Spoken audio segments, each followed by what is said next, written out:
反映香港人對於普選嘅訴求咧，中央係非常之掌握。林鄭月娥話：學聯冇必要去北京，人大亦都唔會撤回831決定。陳家強話：滬港通星期一開通係按照籌備時間表，中央已經考慮咗佔中嘅影響。一連2日嘅20國集團峰會今日喺澳洲布里斯班展開。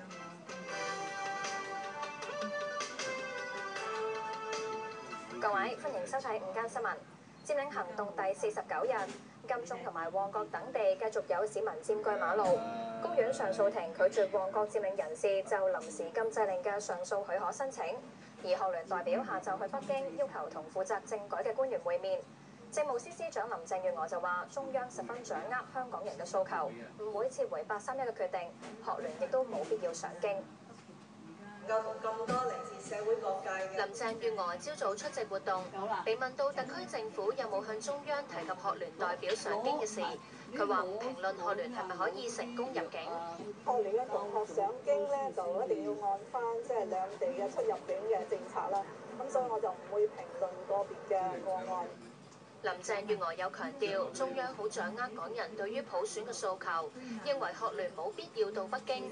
如果個目的係只係反映香港人對於普選嘅訴求咧，中央係非常之掌握。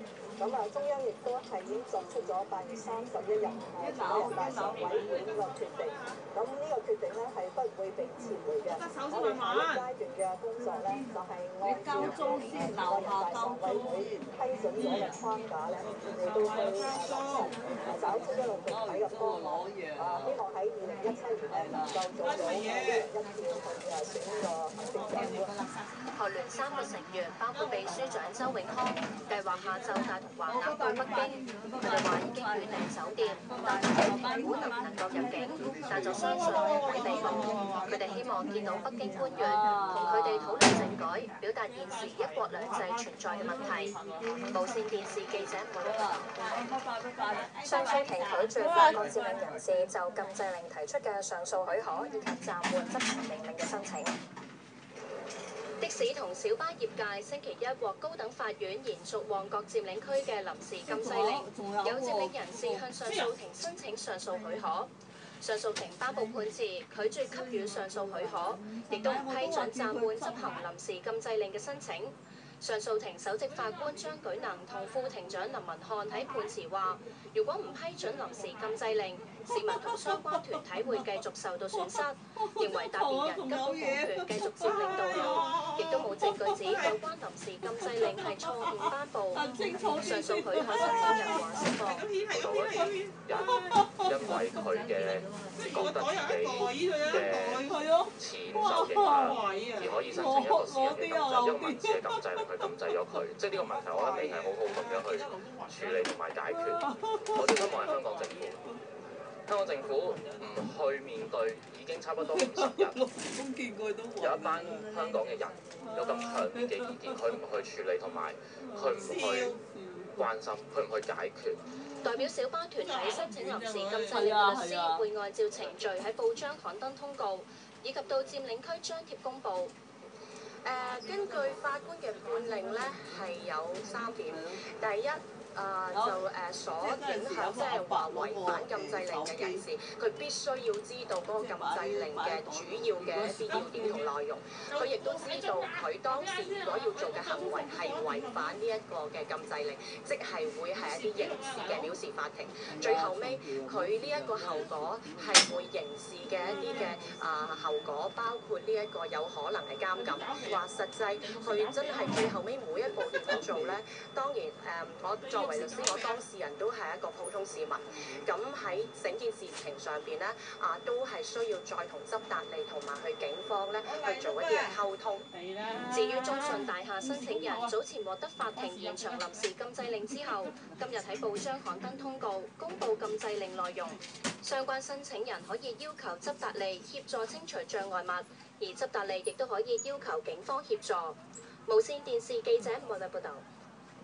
警務處處長曾偉雄話：警方會全力協助執達主任執行相關臨時禁制令，有需要嘅時候會果斷處理妨礙嘅行為。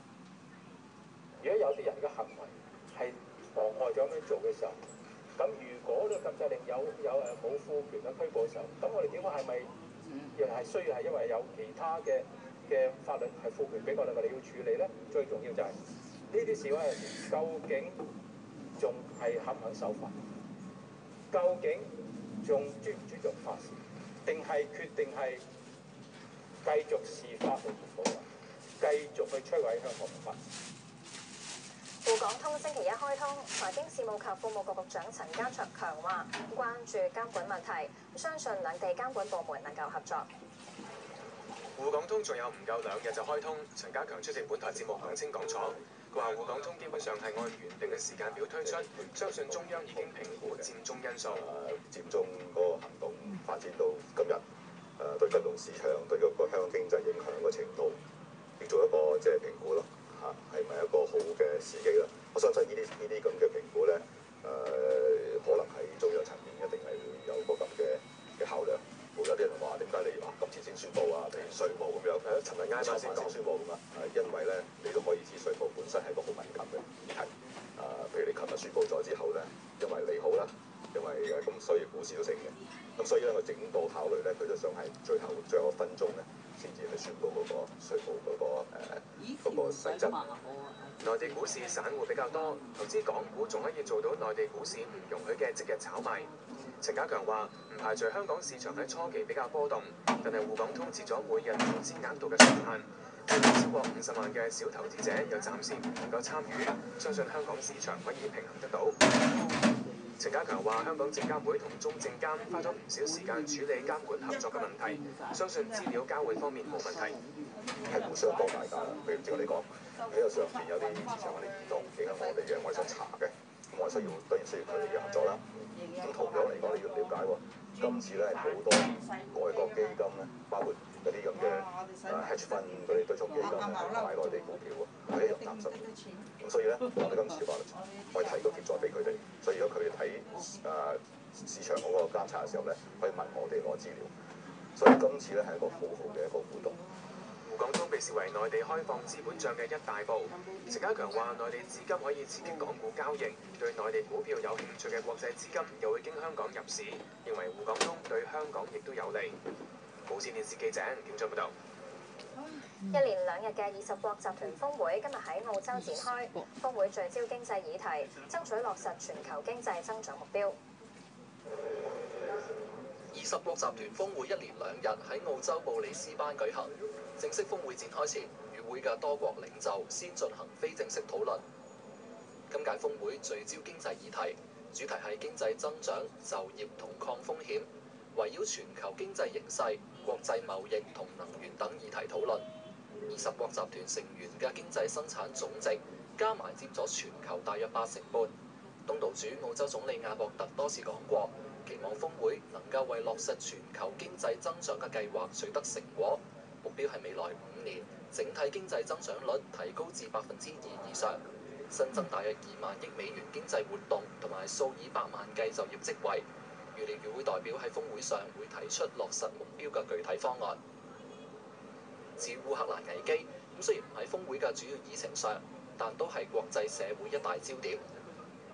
歐洲理事會主席范龍佩話：歐洲領袖同美國總統奧巴馬會趁峰會期間星期日會面商討有關議題。佢敦促俄羅斯停止調派士兵同運送武器進入烏克蘭境內，並撤走現有部署。強調歐盟會繼續透過不同外交手段應對危機，包括制裁。有評論認為，咁意味住出席峰會嘅俄羅斯總統普京面對嘅外交壓力可能會增加。無線電視記者李偉達報導。喺20國集團峰會期間，俄羅斯派出艦隊去到澳洲東北面海域進行演習，澳洲表示高度關注。另外，俄國亦都第一次同東歐塞爾維亞進行反恐演練，再引發爭議。士兵由直升機游繩到地面，向目標開火。武裝直升機亦都向敵方發動攻擊。俄羅斯同塞爾維亞首次聯合軍演，星期5喺塞爾維亞北部進行。軍演地點鄰近北約成員國克羅地亞。由於烏克蘭東部局勢仍然緊張，歐盟對兩國演習表示關注。擔心可能令問題更難解決。另外，俄羅斯喺20國集團峰會期間派出艦隊由遠東地區嘅海參崴南下，航行咗幾千公里，抵達澳洲東北部對出嘅公海海域。俄羅斯傳媒報道，呢一支艦隊由太平洋艦隊旗艦瓦良格號率領，將會喺相關海域進行實彈演習。俄羅斯駐澳洲大使館話，艦隊係志在測試續航力，屬正常演習，但喺必要時可以保護正身喺澳洲嘅總統普京。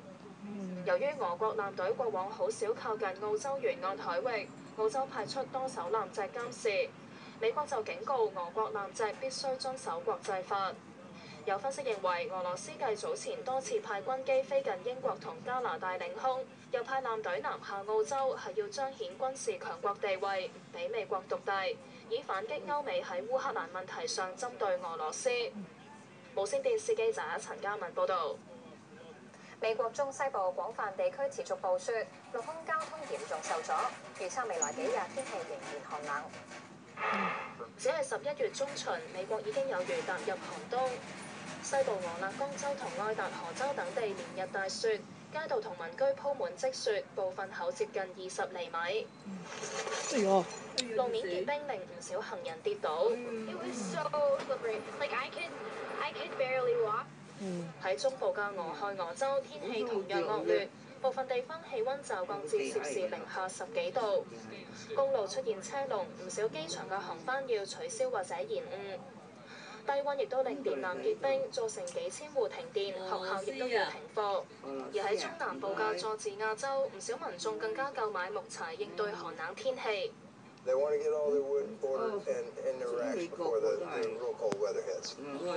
喺部分地區發出暴雪警告。氣象部門預測，由於受到另一股冷空氣影響，美國中西部地區未來幾日寒冷天氣仍然會持續。無線電視記者陳嘉文報導。而天氣方面係天晴，下晝乾燥，今晚雲量增多，同埋有一兩陣微雨，吹和緩偏東風，離岸風勢清勁。1點鐘氣温係24度，相對濕度65%。空氣質素健康指數，一般監測站係低至中，路邊監測站係中。紫外線指數係6，強度屬於高。新聞報導完啦，再會。